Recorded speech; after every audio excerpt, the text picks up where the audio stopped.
O 8º dia acabou. Você tem mais 2 dias para trabalhar. E desses 2, só mais um dia para trabalhar seriamente. Mesmo um dia é suficiente se trabalharmos seriamente, exatamente como a técnica quer que se trabalhe. Você se beneficia muito. Outra coisa importante: continue a compreender a técnica corretamente para que possa fazer uso correto dela quando voltar para casa. Caso contrário, mesmo se trabalhar duro, seriamente, não trabalhando de modo correto, deixará de receber os benefícios que a técnica deveria fornecer. Continue a compreender 2 aspectos da técnica. Ambos são igualmente importantes. Ambos têm a mesma importância e são inseparáveis.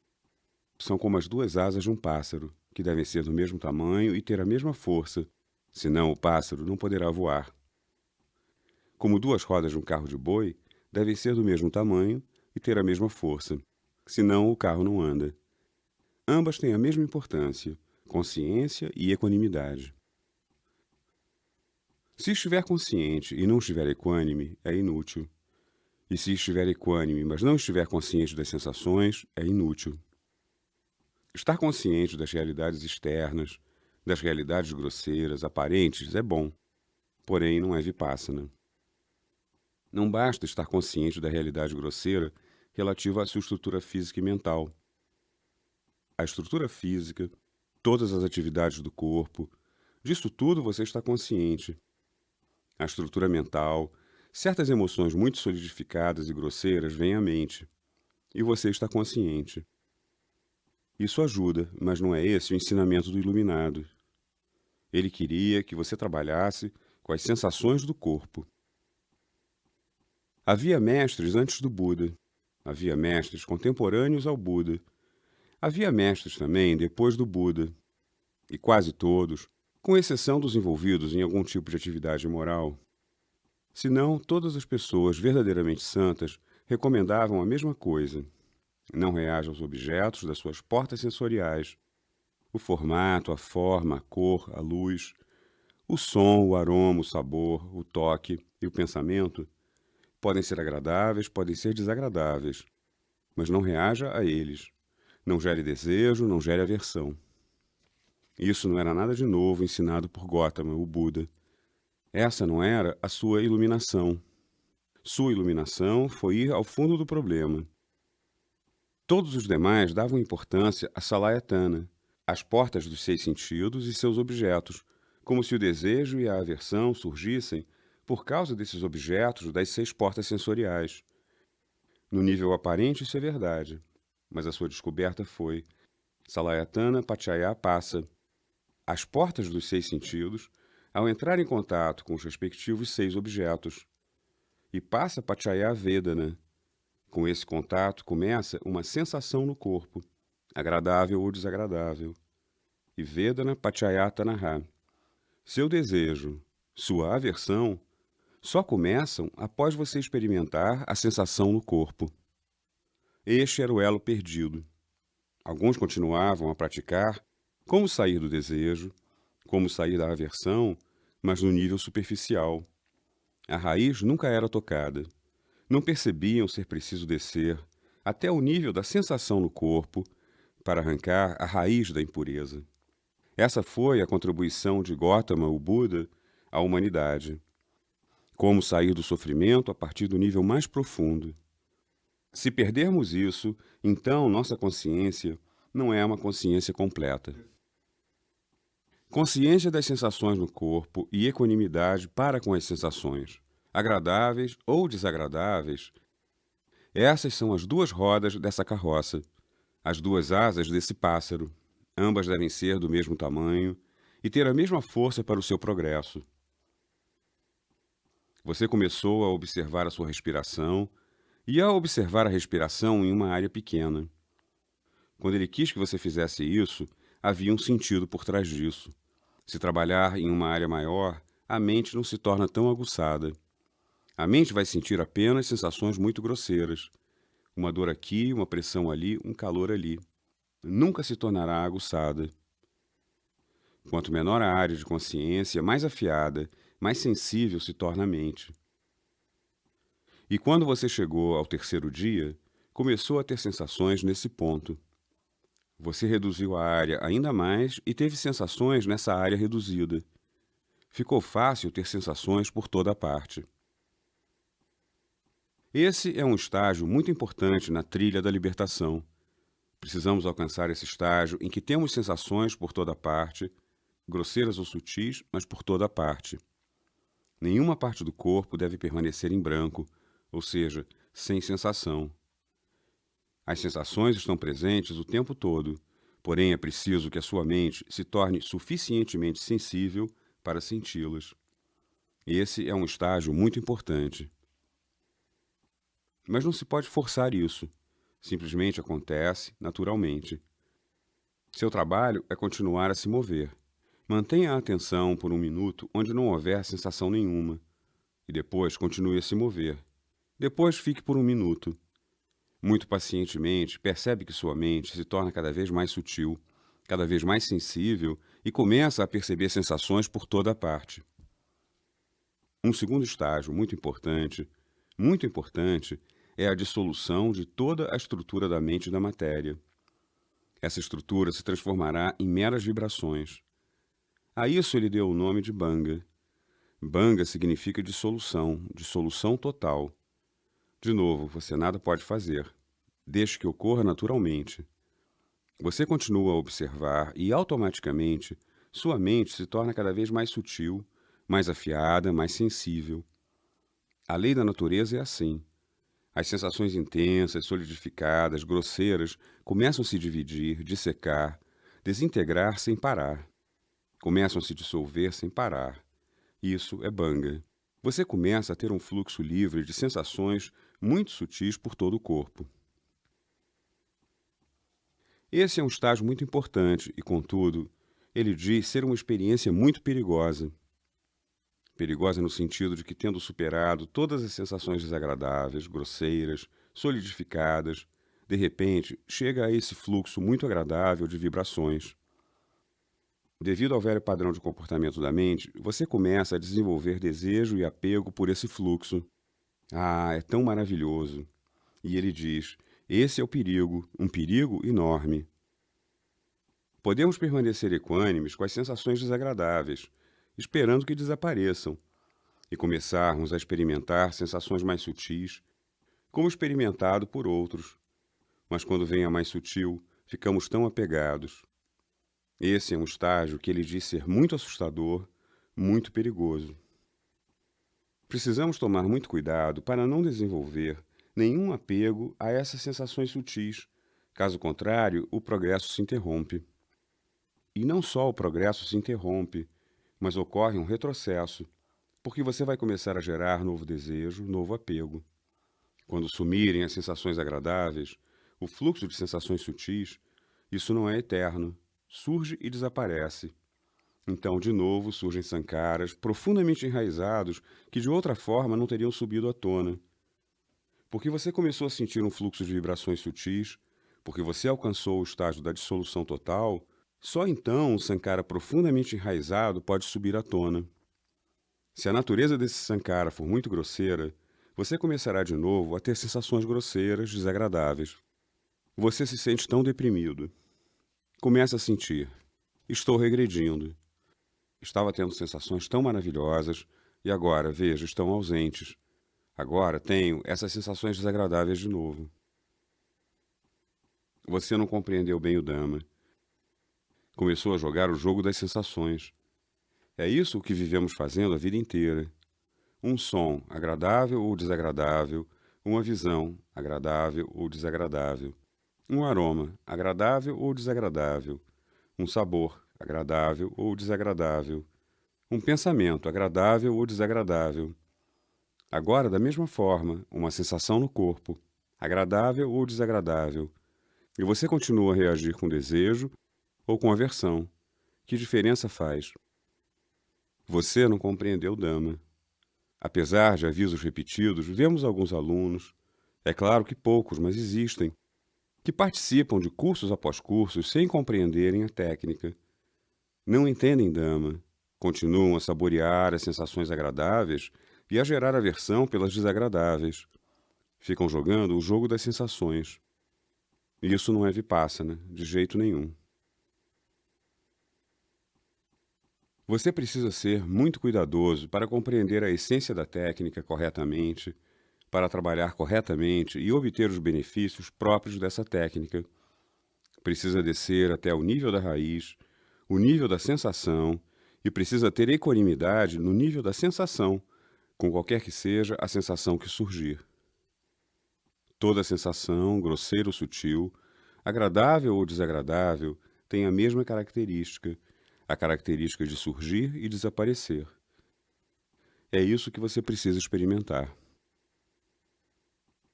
No caso da sensação solidificada, intensa, grosseira, o surgimento é evidente, mas após algum tempo, mais cedo ou mais tarde, desaparece. Parece permanecer por algum tempo, surge, parece permanecer e desaparece. Quando essa sensação muito intensa, solidificada, grosseira se dissolve e se transforma em vibração, a característica continua a mesma, surgir e desaparecer. Agora ocorre com grande rapidez. Tão logo surge e desaparece, com grande rapidez, alta frequência. Mas a característica permanece a mesma. Essa característica deve estar bem clara em sua mente. Veja, está mudando, mudando, mudando. Portanto, nenhum desejo, nenhuma aversão. É assim que você vai mudar o padrão de comportamento da mente. Caso contrário, bem lá no fundo, o processo de multiplicação continua. Sankara após sankara. A cada momento você gera um sankara ou outro, porque existem sensações a cada momento enquanto estivermos vivos. A cada momento há uma sensação ou outra, e o nível mais profundo da mente está sempre em contato com essas sensações. Se estiver dormindo ou acordado, está em contato com as sensações do corpo, 24 horas por dia. Por exemplo, se você estiver em sono profundo. Embora, em relação a isso, somente a sua mente consciente entra em sono profundo. A mente, chamada de inconsciente, está sempre consciente das sensações do corpo. Digamos que um mosquito o mordeu. O inconsciente, o chamado inconsciente, logo sente. Sensação desagradável. Espanta o mosquito, mata o mosquito. A sensação desagradável continua lá. Coça ou esfrega a mordida. Assim, a noite toda, o mosquito vem, morde. Você não percebe, sua mente consciente não percebe. Isso revela existir uma grande barreira entre o consciente e o inconsciente. Da mesma forma, quando acordado, a mente consciente estará ocupada com objetos externos em um nível muito grosseiro. Mas o inconsciente, a assim chamada mente inconsciente, está sempre em contato com as sensações do corpo e reagindo a elas. Quando há pressão em algum ponto, reage. A dor em qualquer ponto, reage. Coceira em algum ponto, reage. Essa reação é contínua. Isso se tornou o padrão de comportamento da sua mente inconsciente. A não ser que você modifique esse padrão de comportamento no nível mais profundo, não estará saindo do seu sofrimento. Você estará apenas tentando consertar os galhos, os ramos, as folhas, as flores, as frutas da árvore. Mas a raiz não está sadia, está decaindo. Enquanto a raiz não for sadia, sua árvore não terá saúde. Sua mente consciente não pode ser saudável enquanto o inconsciente permanecer pouco saudável. Então o Buda descobriu que precisamos trabalhar com o nível inconsciente mais profundo da mente. E é isso o que você começou a fazer. Você deve ter isto sempre em mente. Preciso trabalhar com o nível mais profundo da minha mente. Há muitas outras técnicas, muitos outros tipos de meditação. Não estamos aqui para condená-las. Mas no que concerne a esta técnica, ela o leva a trabalhar imediatamente com a profundeza da mente. Se você perder a profundeza da mente, é inútil porque o processo de multiplicação continuará, sankara após sankara. A cada momento você gera um sankara de desejo ou aversão, e o tempo todo o sankara de ignorância. Você não sabe o que está acontecendo. Isso é sofrimento. Todo sankara é sofrimento. A lei da multiplicação existe. No mundo exterior, no mundo da vegetação, também existe esse processo de multiplicação. Então, bem lá dentro, existe o processo de multiplicação. E há como interromper essa multiplicação e mudar esse padrão de comportamento. No mundo exterior, uma pequena semente, semente da árvore banyan, a figueira da Índia. Em países tropicais, temos essa enorme árvore chamada banyan. A semente é pequena, como a semente de gergelim. Essa pequena semente contém essa enorme árvore. Se for plantada, nasce uma árvore e fica enorme. Dura séculos, tem vida longa. Uma semente começa a dar frutos. A cada estação, centenas de frutos. E por tantos séculos, frutas após frutas, milhares de frutas de uma só semente. Por mais longa que seja a vida dessa árvore, a um dado momento irá envelhecer, morrer e tombar. Acabaram-se as frutas. No nível aparente, podemos dizer que uma semente gerou milhões de frutos, mas mesmo depois a história não acaba. A multiplicação continua. Entenda como continua. A lei da natureza é assim. Cada fruta contém uma semente da mesma qualidade, uma ou mais. E cada semente contém uma enorme figueira, uma enorme banyan. Milhões de frutas, milhões de sementes, e cada semente contém uma enorme árvore. Interminável processo de multiplicação. A natureza também nos ajudou a compreender como interromper esse processo. É verdade que cada semente contém uma árvore banyan, mas essa semente exige solo fértil, exige água, exige estrume, fertilizante. Se for lançada em terreno pedregoso, não crescerá. A árvore banyan não crescerá. Porém, nossa dificuldade é que essas sementes de sankaras, milhões e milhões delas, chegam por causa da semente que um dia plantamos. Tantas vêm agora. Continuamos a dar bom fertilizante a cada semente que vem. Continuamos a lhes dar solo muito fértil. Ah, meu sankara, continue a crescer. Ah, meu sofrimento, continue a crescer. Quanta ignorância! É isso que continuamos a fazer. É como carregar conosco um tanque cheio de gasolina, cheio de combustível. Vem uma faísca, entra em contato e há uma enorme explosão. Milhares e milhares de novas faíscas. Você não percebe que cada faísca gerada irá agora trazer centenas e milhares de faíscas.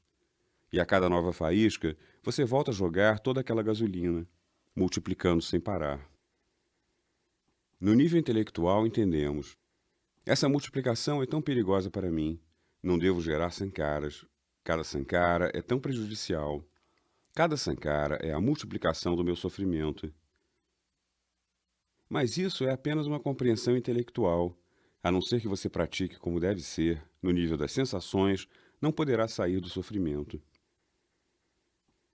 Sabemos muito bem. Alguém traz fogo em minha direção para me queimar. É melhor eu deixar pronta a mangueira. Quando ele vier, vou abrir a água e apagar o fogo depressa.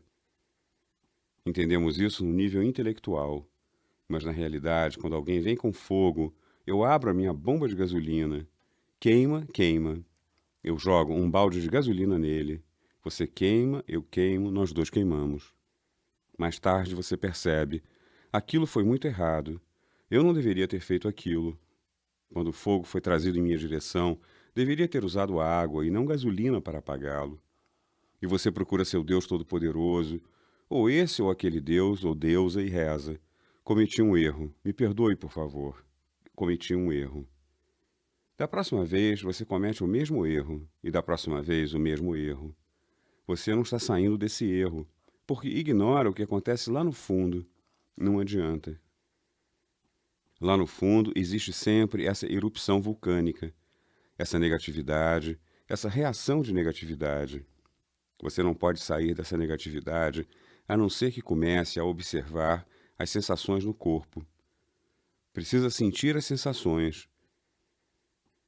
Uma parte importante da técnica consiste em tornar sua mente bastante aguçada, bastante sensível para perceber as sensações. E a outra parte da técnica é: permaneça equânime. Permaneça equânime. Não reaja, não reaja. Continue a entender. Isso é anicca. Não se trata de uma crença falsa. Não aceite porque assim disse o Buda, nem porque assim disse a tradição. Perceba através de sua própria experiência. As coisas surgem e mais cedo ou mais tarde desaparecem. Surgem, desaparecem. Após tudo se dissolver, o surgir e desaparecer ocorre com maior rapidez. Mas a mesma realidade continua, surgir e desaparecer. É anicca. É impermanente. Dessa maneira, começa a mudar o padrão de comportamento no nível mais profundo da mente. Isso é muito importante. Você precisa entender isso. A lei da natureza é tal que tão logo você deixa de gerar novos sankaras, os velhos sankaras começam a vir à tona e a ser erradicados. Quando permanecemos equânimes, sobem à tona. Você permanece equânime, sobem à tona. Ficam cada vez mais fracos e se evaporam. Essa é a lei da natureza. Foi isso o que percebeu essa pessoa iluminada. Essa foi a sua descoberta. Ele disse: Sankhara Pachaya Vijnana. o elo na cadeia chamado Vijnana, a consciência da mente. A cada momento surge, desaparece. E a causa mais imediata é Sankhara. Cada vez que se gera um Sankhara, surge o Vijnana do momento seguinte, a consciência do momento seguinte. De novo você gera um Sankhara e surge a consciência. No momento seguinte, você gera um Sankhara e surge a consciência. Assim, o processo continua sem cessar. No fim da vida, um Sankhara muito forte erguerá sua cabeça e dará um forte impulso. O Vijnana surge em outro corpo. E continua. Essa verdade foi percebida pelo iluminado. Como fazer cessar? Enquanto você continuar a gerar sankaras, esse fluxo irá continuar. Quando você deixa de gerar novos sankaras, o processo inverso terá início automaticamente. Um exemplo: esse fluxo de mente e matéria e o fluxo da vida. Mente e matéria. Para a vida da matéria, para o fluxo da matéria, você precisa fornecer alimento material. Com o auxílio desse alimento material, o fluxo da matéria continua. O fluxo da mente também exige um alimento mental, sankhara. Só então continua. Digamos que um dia você não comeu nada, fez jejum.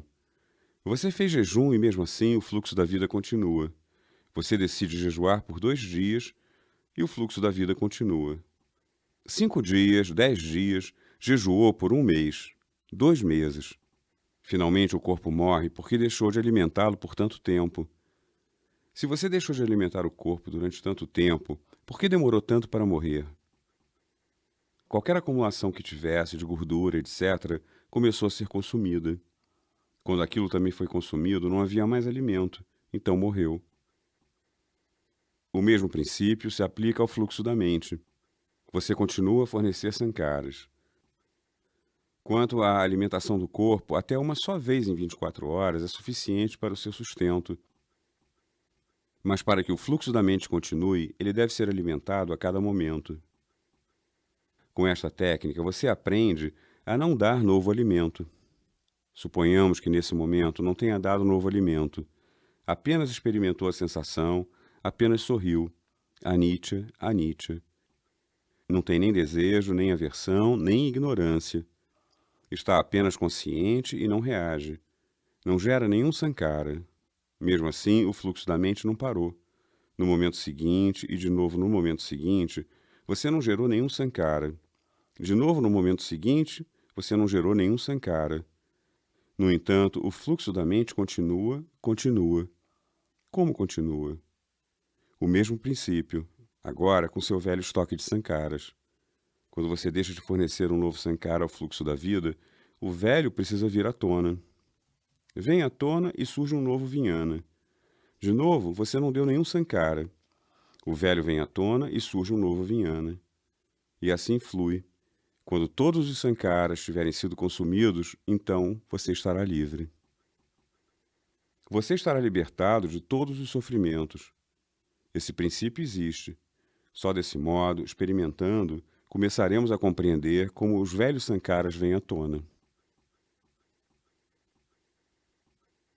Digamos que você tenha gerado um sankara de raiva. Você percebe que as sensações que o dominam são muito desagradáveis porque uma reação bioquímica teve início. Por causa dessas sensações desagradáveis, por causa da reação bioquímica que começou a fluir, de novo você gera raiva. Você gerou um novo sankara. Mais uma vez, essa reação bioquímica é gerada e há uma sensação desagradável. E por causa dessa sensação desagradável, você volta a gerar raiva. Esse círculo vicioso é a multiplicação do seu sofrimento. Continuamente, continuamente. Continuamente, continuamente. Sankara após sankara. Você gerou raiva. Como resultado, uma reação bioquímica muito desagradável teve início. Você não reage. De novo, continua por algum tempo. Você não reage, não reage, não reage. O padrão de comportamento começa a mudar. Para mudar o padrão de comportamento, precisamos ir ao nível mais profundo da mente, ao nível das sensações, e evitar reagir. Então, você perceberá como começa a eliminar o estoque. Um exemplo é dado. Você tem combustível, uma pilha de lenha. Você toca fogo e começa a queimar. Enquanto arde, joga mais lenha na fogueira. Continua a queimar. Você joga mais lenha. A nova lenha que você acrescentou começa a ser consumida. Os pedaços da lenha velha permanecem enterrados no fundo. Camadas após camadas ardem, o fogo continua a crescer. Chega mais lenha. Se deixar de fornecer mais combustível, o fogo começará a consumir o restante. Mais cedo ou mais tarde, consumirá tudo. As pessoas entendem esse princípio de formas diferentes. Como são erradicados os velhos sankaras? O fato é que são erradicados. Como são erradicados? Cerca de 30 anos atrás, um cientista pesquisador do Ocidente veio ao meu professor. Ele era um amigo do meu amigo. Ouviu dizer que na Birmânia havia uma técnica e um professor que ensinava a mudar o padrão de comportamento negativo e levar uma vida de paz e harmonia. Todas as contaminações acumuladas da mente são erradicadas por essa técnica. E sendo um cientista, ele queria examinar e ver como acontecia. Então ele veio para a Birmânia. Normalmente meu professor não dava mais do que um curso de 10 dias a um estudante novo. Mas de alguma forma ele decidiu considerar esse caso um caso meritório. Deu-lhe de imediato um curso mais longo. 10 dias de Anapana. Ele trabalhou nisso. E começou uma reação tão forte que às vezes nós o víamos pulando uns 20 centímetros do chão enquanto meditava. Meu professor sorria. Um dia ele me disse, vá ver como ele está meditando. Cada um tinha uma cela de meditação. Olhei pela abertura da sua cela e vi que ele estava apoiado nos ombros, com os pés para o alto. Todo o seu corpo tremia, como se estivesse possuído por um espírito. O que está acontecendo? Então fui e falei com meu professor. Ele sorriu e riu e disse, ótimo, deixa acontecer, é bom para ele. E continuou com o que estava fazendo. Mais tarde, soubemos tratar-se de um pesquisador na indústria aeroespacial. Ele descobrira e ajudara a produzir mísseis balísticos intercontinentais com ogivas nucleares. Uma pessoa dessas, que sankaras não teria? Uma pessoa que cria o fogo dos infernos, que causa a morte de milhões de pessoas. Que tipo de sankaras? Precisavam sair daquela forma. Meu professor estava sorrindo. Deixe vir, deixe vir. No final do curso, ele se sentia tão leve, tão feliz, tão maravilhoso. Meu professor disse, ótimo, todas aquelas impurezas foram removidas e você está mais leve agora. E ele disse, eu estou mais leve, me sinto mais feliz de fato, mas não entendo como minhas impurezas, minhas contaminações da mente, podem ter saído através dessas sensações. Como posso aceitar isso? Meu professor riu e disse, ótimo, não aceite. O Buda também costumava dizer, não aceite. Não aceite só porque eu disse ser assim. Não aceite porque a tradição diz ser assim, ou porque a escritura diz ser assim. Continue a experimentar por si próprio. Quando entender por sua própria experiência e verificar que sim, essa é a verdade e isso é ótimo, somente então aceite. E ele voltou para casa. Depois de alguns dias, ele escreveu uma carta. Essa meditação tem me dado tantos resultados maravilhosos. Eu era uma pessoa muito instável. Vivia tão tenso, sempre tive relações muito difíceis com meus superiores e com os subordinados. E nem com a minha mulher tinha uma relação muito boa. Agora tudo mudou. Ou melhor, fui eu quem mudei. Uma grande mudança aconteceu comigo. Acho tudo tão bom, tão bom. No entanto, não entendo o que as sensações têm a ver com a remoção das minhas impurezas. Eu sou um cientista. Como posso aceitar isso? Alguns anos mais tarde, ele voltou. Trabalhou em Vipassana de novo em um curso longo. E ao voltar para casa, enviou uma longa carta com um longo artigo. Ele era engenheiro metalúrgico, especialista em purificação de metais. O metal usado na nave espacial, etc. E ele escreveu: temos um princípio, uma teoria. Se certo metal precisa ser purificado, deve ser ultra puro.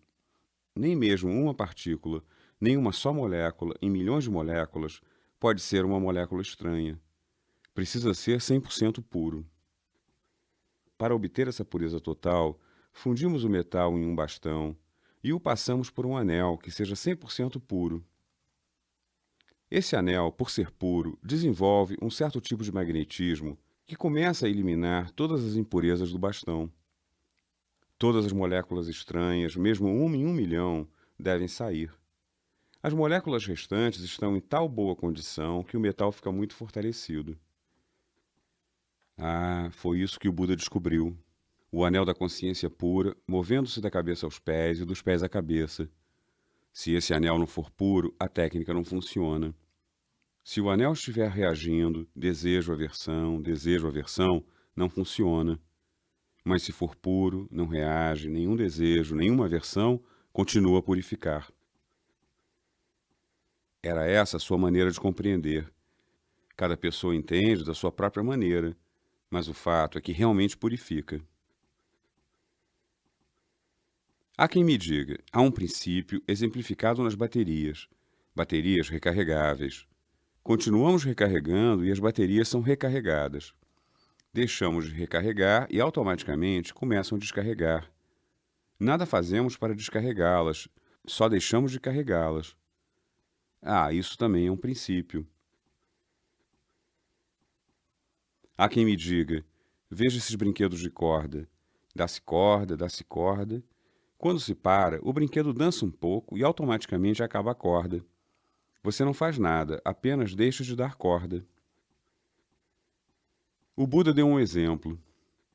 É como pegar uma corda e ir torcendo as duas pontas da corda. Se de repente você solta, pruf, pruf, pruf, pruf, pruf, vai se abrir. Essa é a lei da natureza. Você deixa de gerar novos sankaras e os antigos são necessariamente eliminados. Quando se multiplica, quando se gera novos sankaras após novos sankaras, o processo de erradicação não pode começar. Há sempre um processo de multiplicação. Isso significa que o processo do seu sofrimento está sendo multiplicado. Toda vez que o sankara se multiplica, seu sofrimento se multiplica. Tão simples de entender e, no entanto, tão difícil. As pessoas esquecem e continuam a gerar sankara após sankara, sofrimento após sofrimento. É isso que precisamos aprender. Permaneça consciente das sensações e não reaja às sensações. Consciência das sensações e não reação às sensações. Tão simples. Essa é a técnica. Se praticar isso, obterá sem dúvida resultados. Pouco a pouco, sua própria experiência vai lhe mostrar isso. Como a dona de casa que compra sabão ou detergente para lavar roupa suja. Se usar o sabão, uma sujeira é removida. Não compete a essa dona de casa determinar qual o elemento químico no sabão que atacou a sujeira para descobrir como o pano foi purificado. Essa é a tarefa dos pesquisadores, dos cientistas, dos estudiosos. Desde que eles façam isso. Mas uma pessoa comum compreende que o sofrimento existe. A infelicidade existe por causa do padrão de comportamento de se gerar sankara após sankara. Você deixa de gerar sankaras e verifica estar saindo do seu sofrimento. O seu padrão de comportamento está mudando. Pessoas muito viciadas em sua raiva verificam que estão saindo da sua raiva. Viciados em paixão saem de sua paixão. Viciados em qualquer tipo de impureza começam a sair do vício. O resultado é visível, a prova é visível, porque você a experimentou. E você só a aceita quando começa a experimentar a verdade que lhe faz bem. É isso o que Buda viveu ensinando. Equanimidade, equanimidade. Sua equanimidade interna deve se manifestar como equanimidade externa. Equanimidade na sua vida diária, onde vicissitudes são inevitáveis. O ensinamento não era apenas para monges e monjas, era também para leigos. Um grande número de leigos costumava vir a ele. Um grupo veio e lhe perguntou: Senhor, não estamos preparados para nos tornar monges nem monjas. Precisamos viver como leigos. Será que a técnica vai funcionar para nós? Iremos nos libertar? Com certeza, a técnica é para todos. Quando alguém vira monge ou monja, se desfaz das responsabilidades mundanas.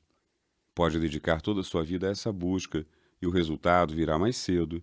Mas como leigo, a pessoa tem múltiplas responsabilidades e com todas essas responsabilidades não pode dedicar tanto tempo. Então demora um pouco mais, mas funciona até mesmo para leigos. Proferiu um sermão e explicou como a técnica funciona para leigos. Como leigo, a pessoa precisa cuidar de todas as suas responsabilidades. Se for um chefe de família, não fuja de suas responsabilidades.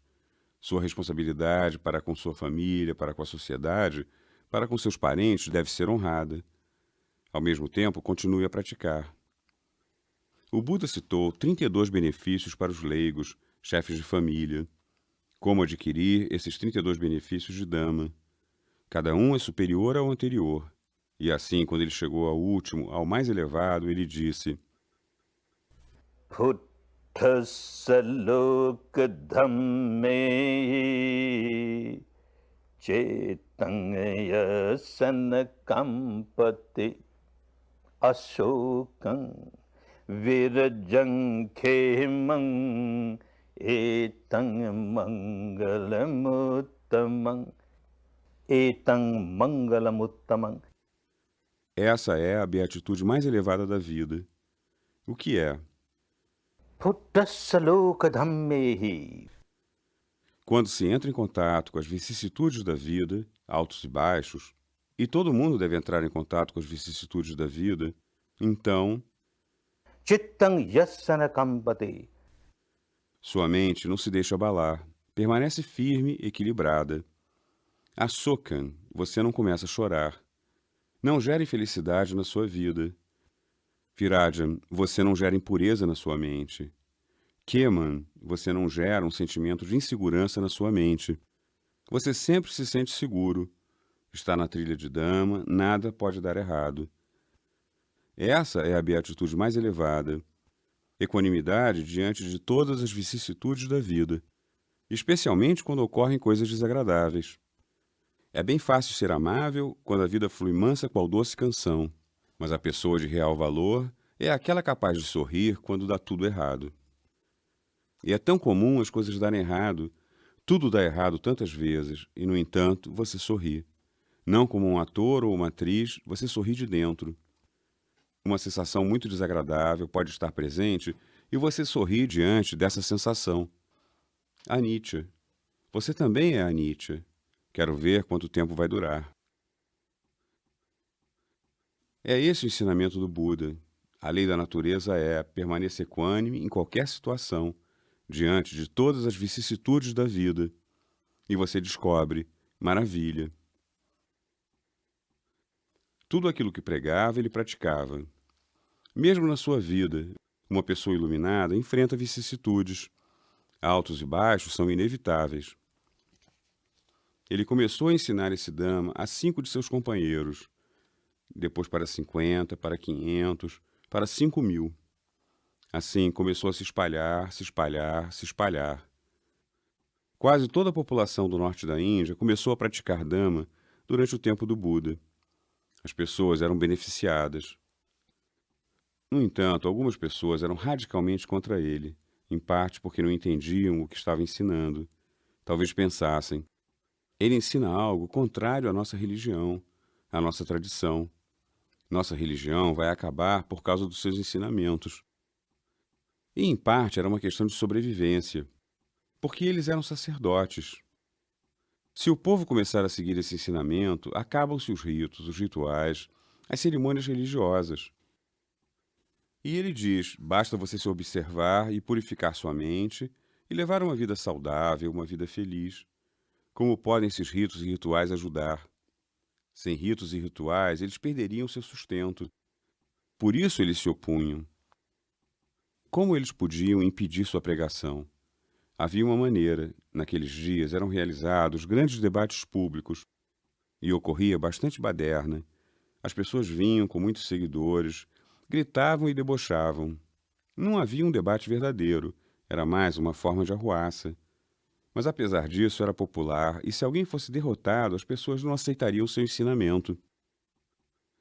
Eles então vieram discutir com ele, debater. Mas quando chegaram ao portão do seu ashram, começaram a coçar a cabeça. Ele é uma pessoa muito inteligente. Como podemos debater com ele? Mesmo recorrendo à baderna não é fácil, porque ele responde com tanta calma.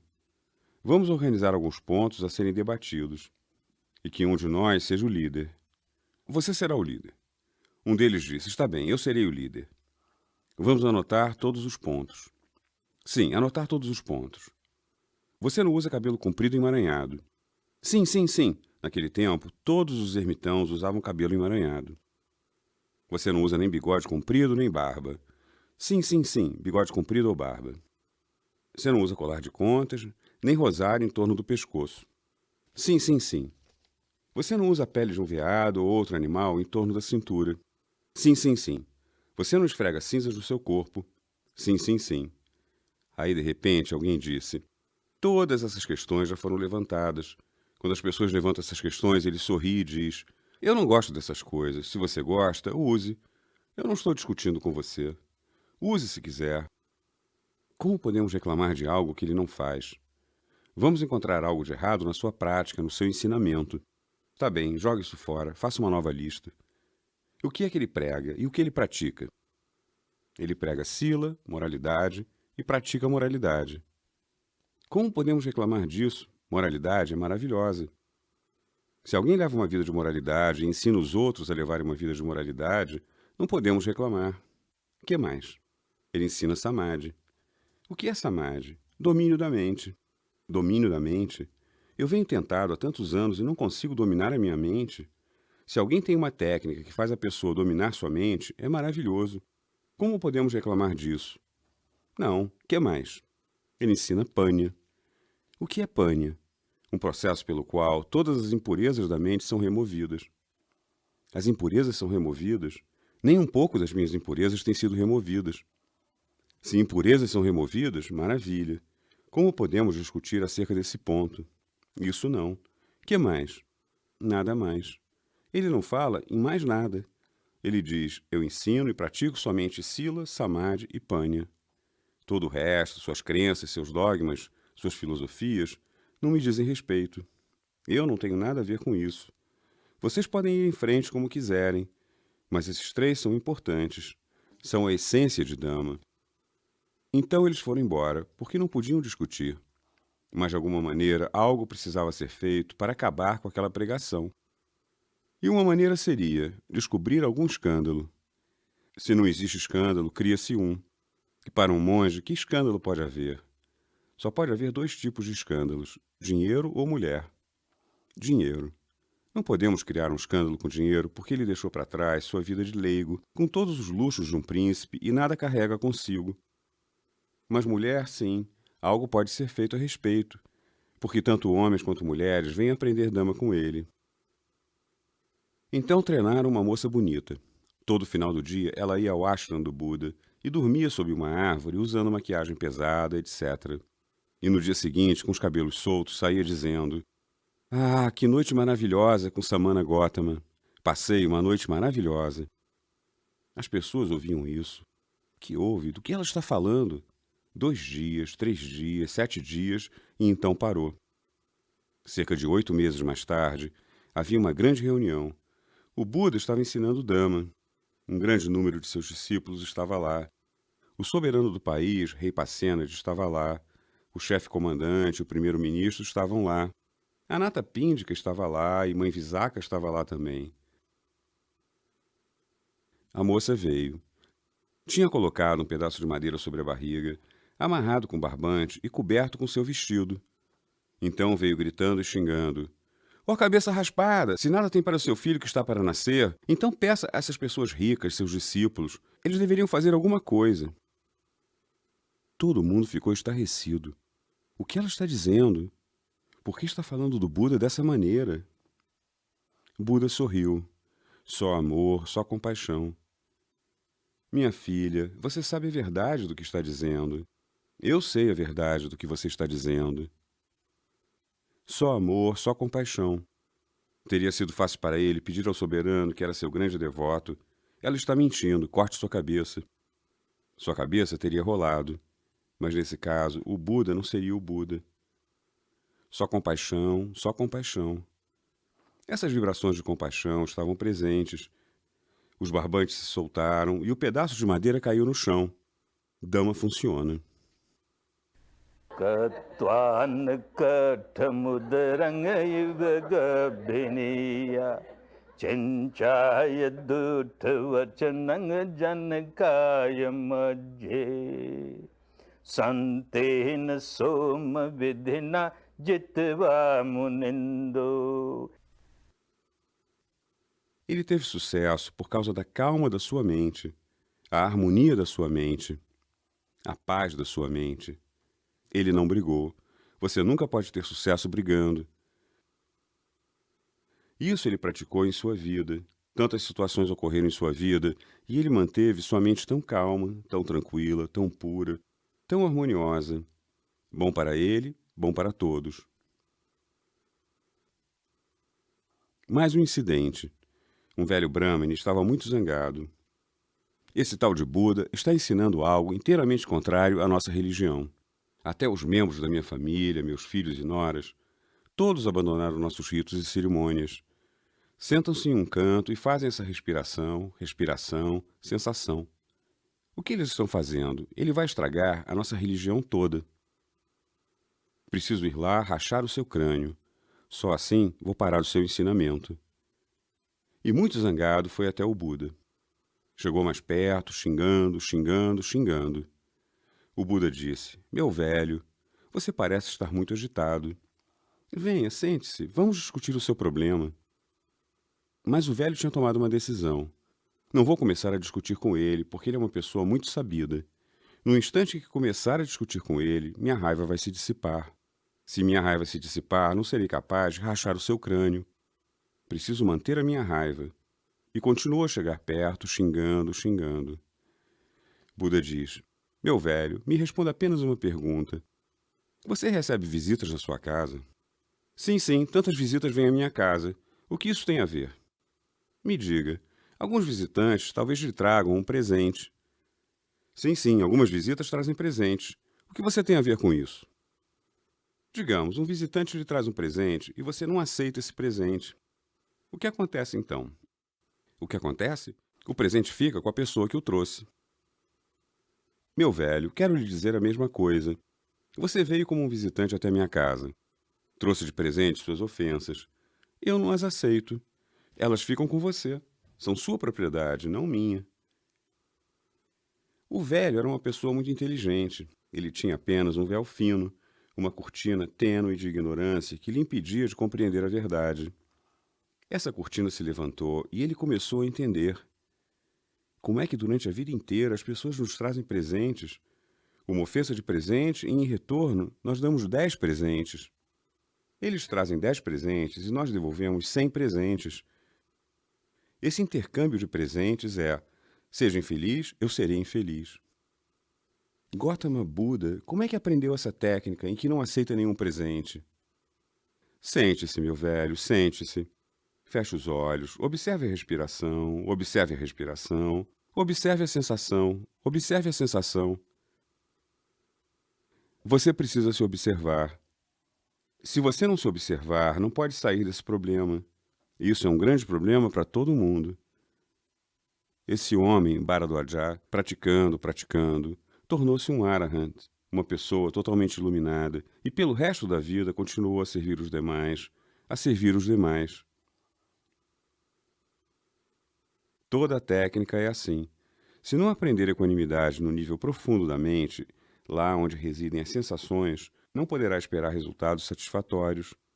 Quando trabalha de forma correta, observando as sensações e permanecendo equânime, os resultados aparecem.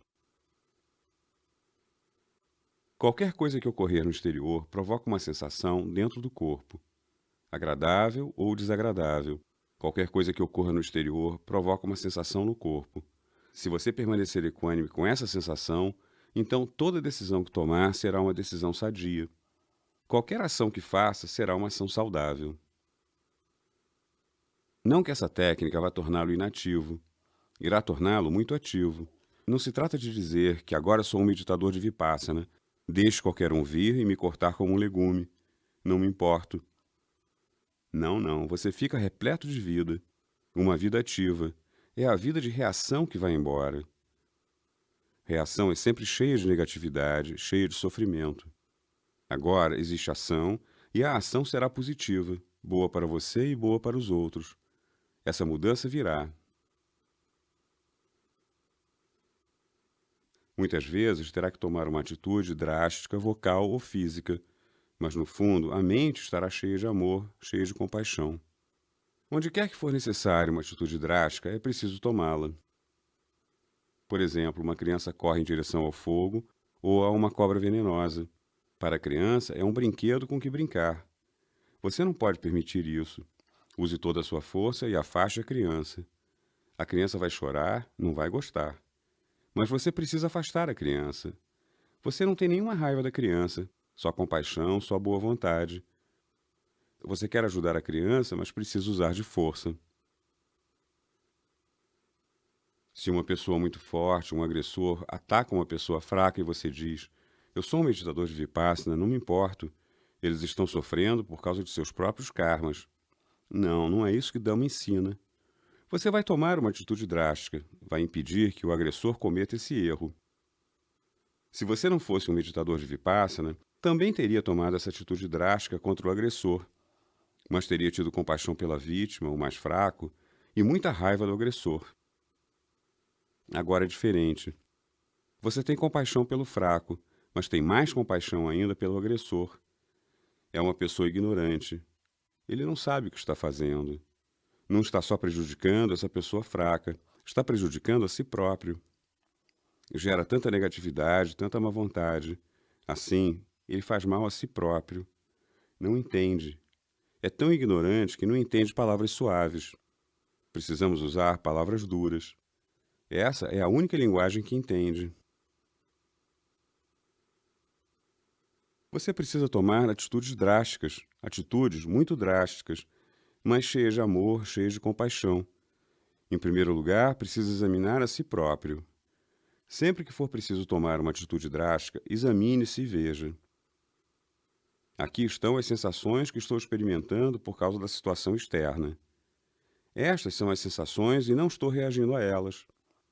E essa pessoa contra quem vou tomar uma atitude drástica, tenho compaixão por ela, nada além de compaixão. Então, sim, a técnica começou a funcionar para você. Muitos incidentes na vida do meu mestre, Sayadaw U Bakim, ilustram isso. Às vezes tomava atitudes drásticas. Às vezes, aqueles que não eram muito ligados a ele duvidavam. Que tipo de professor de Vipassana é ele? Às vezes ele grita tão forte. Como pode ser? Mas para nós, os mais próximos, era evidente. Quando ele gritava, não havia um pingo de raiva. E mesmo assim parecia estar furioso. No fundo, havia somente amor e compaixão. Ele era um disciplinador muito severo. Até no seu escritório, quando trabalhava para o governo, e também no centro de meditação. Quaisquer regras que houvesse, qualquer disciplina, todos os alunos precisavam trabalhar de acordo com elas. O propósito de nossa vinda para o centro de meditação era aprender Dhamma e crescer em Dhamma. Se não estávamos trabalhando corretamente, então era inútil. Portanto, ele era, às vezes, muito severo. Havia celas de meditação, e acontecia de alguém sair da cela de meditação e começar a passear. Meu professor perguntava: Ei, o que você está fazendo? E o estudante talvez respondesse: Ah, senhor, aconteceu que precisei sair da minha cela. Tudo bem, vou voltar. Após algum tempo, saía de novo. Ei, o que houve? E de novo, uma desculpa qualquer. Quando verificamos que essa pessoa não estava trabalhando de acordo com a disciplina, então, na sala de meditação, Sayadaw disse: Goenka, preciso usar palavras duras com essa pessoa. Vou lá embaixo. As celas são uns 5 ou 6 degraus abaixo. Ele desce, bate na porta e grita. E esse é o grito de um grande mestre de Vipassana. Parece um terremoto. O centro de meditação inteiro começa a tremer. Ele grita, depois sobe aqueles 5 ou 6 degraus, sorrindo e rindo. Goenka, gritei com o sujeito, gritei. Que tipo de grito era esse? Cheio de amor, cheio de compaixão. Assim, muitas vezes na vida, precisamos tomar decisões difíceis, porque a pessoa não entende nenhuma outra linguagem.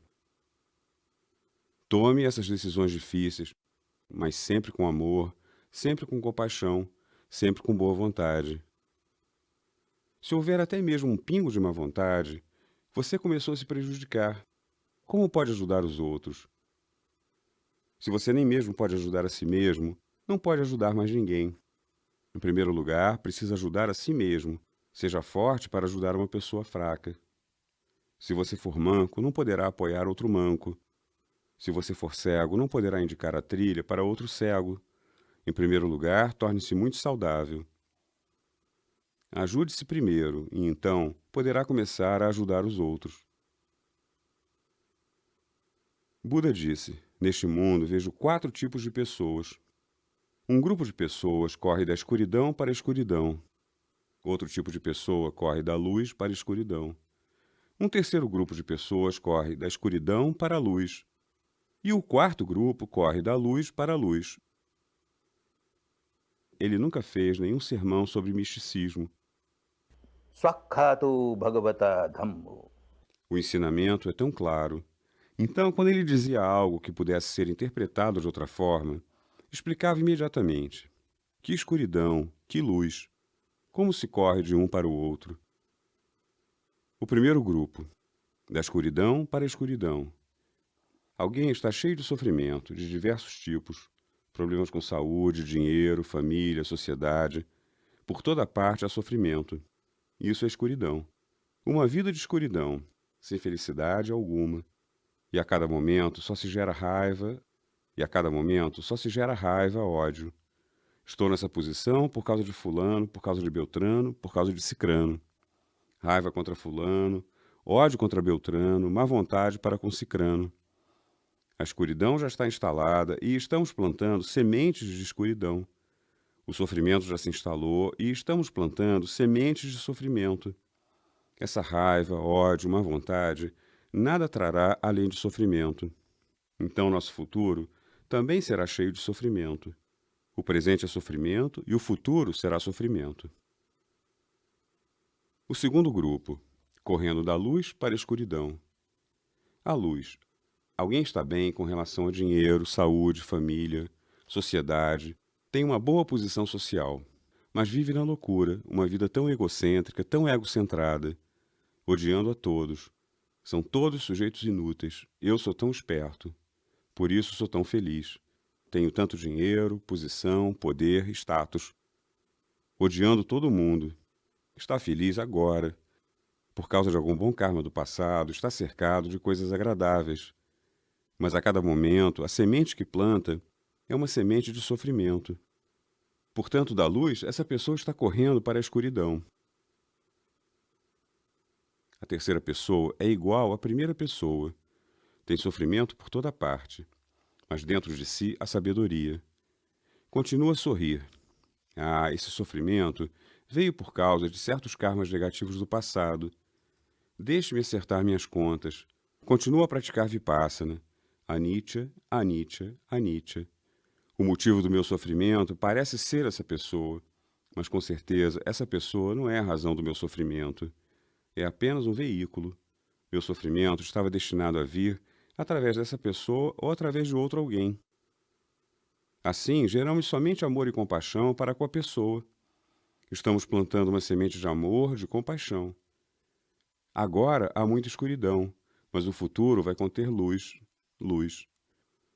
Mais cedo ou mais tarde, essa escuridão desaparece e a luz virá. A semente que plantamos agora é uma semente de luz. Trará luz e felicidade. E a quarta, da luz para a luz. Todas as comodidades da vida estão ao seu redor. Dinheiro, saúde, sociedade, família.